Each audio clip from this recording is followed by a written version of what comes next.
வணக்கம். இது சமையல் சிங்கப்பூர். இன்றைக்கி நம்ம சிக்கன் ரசம் வைக்கிறது எப்படின்னு பார்ப்போம். ஒரு மண் சட்டி அடுப்பில் வச்சுட்டு மண் சட்டி சூடானோன்னே 2 டீஸ்பூன் அளவு கடலை எண்ணெய் ஊற்றிக்கணும். எண்ணெய் சூடானோன்னே அரை டீஸ்பூன் அளவு ஜீரகம் போட்டுக்கணும். ஜீரகம் நல்லா பொரிஞ்ச பிறகு 4 கொத்து கறிவேப்பிலை போட்டுட்டு கறிவேப்பிலை நல்லா பொரிஞ்ச பிறகு 15 சின்ன வெங்காயம் சின்ன சின்னதாக நறுக்கி வச்சுருக்கேன், அதை போட்டுக்கணும். ஒரு பெரிய தக்காளியை போட்டுட்டு அரை டீஸ்பூன் அளவு உப்பு போட்டு வதக்கிக்கணும். அப்போ தான் தக்காளி சீக்கிரமாக வதங்கும். தக்காளி நல்லா வதங்கின பிறகு 250 கிராம் அளவு கோழி எலும்போடு உள்ளது வச்சுருக்கேன், அதை போட்டுட்டு திரும்ப ஒரு கரண்டியை வச்சு நல்லா வதக்கிக்கணும்.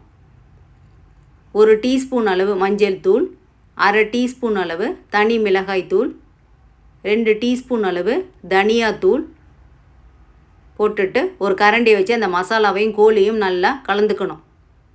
1 லிட்டர் அளவு தண்ணி ஊற்றி ரசத்தை நல்லா கலந்துக்கணும்.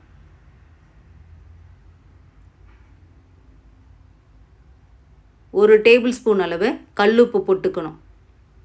அரை டீஸ்பூன் அளவு சோம்பு, 1 டீஸ்பூன் அளவு கருப்பு மிளகு, 1 டீஸ்பூன் அளவு ஜீரகம், 2 காய்ஞ்ச மிளகாய், 5 பல் பூண்டு, 4 சின்ன வெங்காயம் எல்லாத்தையும் மிக்சியில் அரைச்சி வச்சுக்கணும். ரசத்தை ஒரு தடவை நல்லா கொதிக்க வச்சுக்கணும். ரசம் ஒரு தடவை நல்லா கொதிக்க வச்ச பிறகு மிக்சியில் அரைச்ச சோம்பு, ஜீரகம், மிளகு, பூண்டு, வெங்காயம் அந்த பேஸ்ட்டை போட்டுட்டு திரும்பவும் ரசத்தோடு நல்லா கலந்துட்டு ரசத்தை ஒரு தடவை நல்லா கொதிக்க வச்சுக்கணும்.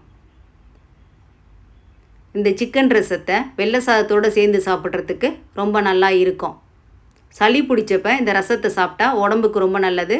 சளி பிடிச்சதும் சீக்கிரம் நல்லாயிடும். இந்த ரசத்தை சூப்பாகவும் குடிக்கலாம்.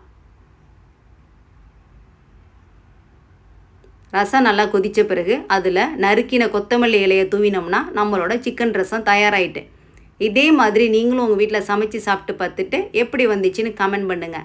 சமையல் சிங்கப்பூர் ரெசிபீஸ் உங்களுக்கு பிடிச்சிருந்தா சமையல் சிங்கப்பூர் சேனலை லைக் பண்ணுங்கள், ஷேர் பண்ணுங்கள், சப்ஸ்கிரைப் பண்ணுங்கள்.